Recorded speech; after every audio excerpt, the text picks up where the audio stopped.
Every day, millions of patients take medications for allergies, depression, or muscle spasms. Behind these vastly different treatments lies a shared pharmacological mechanism that actively shuts down the body's rest and digest system. These antimuscarinic drugs function through competitive antagonism at muscarinic GPCRs, labeled M1 through M5. Normally, acetylcholine binds to these receptors, maintaining parasympathetic tone. Introduce an antimuscarinic agent, and it physically crowds out acetylcholine, locking into receptors, entirely blocking the parasympathetic signal. This chart lists common high-burden antimuscarinics. Because GPCRs share structural similarities, drug selectivity is low. Over 600 drug classes exhibit this receptor-blocking behavior. For the vast majority, like diphenhydramine or amitriptyline, this blockade is an unintended side effect, creating a pervasive anticholinergic burden. We will map exactly how clinicians exploit this blockade for targeted rescue, deconstruct the severe acute toxidrome it triggers an overdose, and evaluate the devastating long-term neurological damage it causes in elderly patients. This single receptor mechanism serves as an indispensable platform for targeted life-saving interventions, while simultaneously acting as a wide-scale vector for accidental toxicity. When isolated to specific organ systems, dampening parasympathetic tone is highly effective. In the hospital setting, intravenous atropine is deployed for the short-term relief of hemodynamically significant bradycardia and AV nodal block. By blocking vagal tone to the heart, it rapidly accelerates the heart rate. This requires a strict clinical caveat. Anticholinergics increase heart rate by removing the brake. They do not increase cardiac contractility, and they are not used to treat heart failure. Atropine also serves as the primary pharmacological antidote for cholinergic poisoning, reversing the lethal muscarinic excess caused by organophosphate insecticides or certain toxic mushrooms. Other agents are chemically modified to localize their effects. Ipratropium bromide is a quaternary ammonium analog. When delivered via inhalation, its structure prevents systemic absorption, restricting its action strictly to the lungs to relieve bronchospasm in asthma and COPD. Scopolamine relies on the opposite property. It is highly lipophilic, allowing it to readily cross the blood-brain barrier. Administered via a transdermal patch, it acts directly on the central nervous system to prevent motion sickness. In the surgical suite, glycopyrrolate is administered preoperatively as an anti-sialagogue. It dries out respiratory and salivary secretions to prevent airway obstruction during general anesthesia. At the end of a procedure, glycopyrrolate is paired with neostigmine. It blocks the severe muscarinic side effects of the reversal agent without interfering with the restoration of skeletal muscle function. When constrained to target tissues, muscarinic antagonists are precision tools. Their danger emerges when these molecules diffuse systemically. When an antimuscarinic drug escapes its intended target or is consumed in massive quantities, it overwhelms the entire parasympathetic network. This clinical infographic maps the classic anticholinergic toxidrome. Medical professionals use this specific mnemonic to identify multi-organ parasympathetic failure during acute systemic toxicity. It begins with the eyes, blind as a bat. Systemic blockade paralyzes the ciliary muscle of the eye. This causes cycloplegia, locking the lens in a flattened shape. The pupil dilates, near vision is entirely lost, and the patient suffers severe photophobia. Next is the brain, mad as a hatter. When the drug crosses into the central nervous system, it triggers intense excitation. Patients present with profound delirium, extreme agitation, and vivid visual hallucinations. Then the mucosal layers, dry as a bone. The blockade halts all glandular secretions, resulting in severe xerostomia, preventing the patient from producing sweat, saliva, or tears. The loss of sweat destroys the body's ability to thermoregulate, leading to hot as hell and red as a beet. The core temperature spikes dangerously, forcing the body into extreme cutaneous vasodilation as it desperately tries to vent heat through the flushed skin. Finally, full as a flask, the detrusor muscle of the bladder is paralyzed. The patient cannot void, resulting in acute, painful urinary retention that can quickly lead to bladder damage and kidney failure.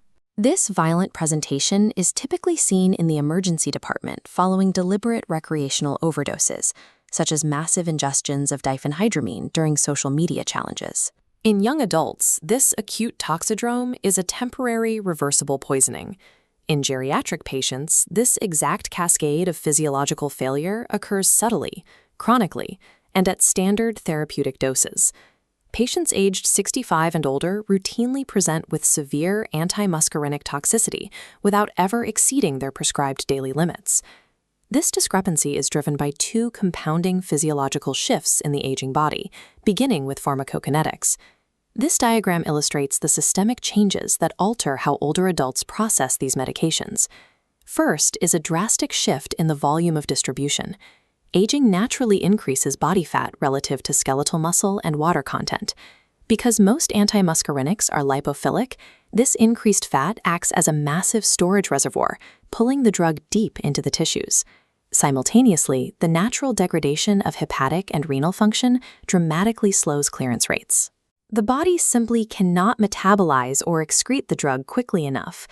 The aging body becomes a biological trap. Lipophilic molecules accumulate, plasma half-lives extend, and toxic concentrations build up from entirely normal prescription regimens. But systemic accumulation is only the first half of the problem. The second failure occurs inside the central nervous system itself, an absolute shift in pharmacodynamics. As the brain ages, the blood-brain barrier becomes increasingly permeable. This leaky barrier offers little resistance, allowing the accumulated circulating anticholinergics to flood directly into the brain. Once inside, the drug encounters an undefended environment. Elderly patients have naturally diminished endogenous acetylcholine production and heavily depleted cholinergic barrel reserves. This creates the double whammy effect. High concentrations of systemic drug penetrate a brain that lacks the necessary acetylcholine to fight back. The patient becomes exceptionally sensitive to even minor receptor blockades.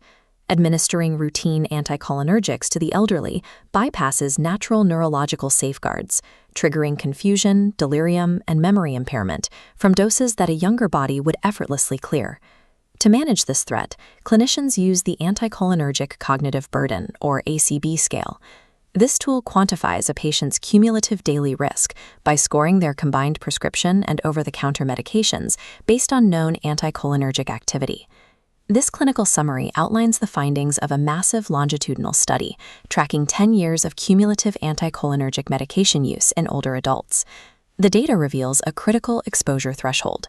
When patients accumulate more than 1,095 total standardized daily doses, which equates to roughly 3 years of daily use, the risk profile completely diverges from non-users.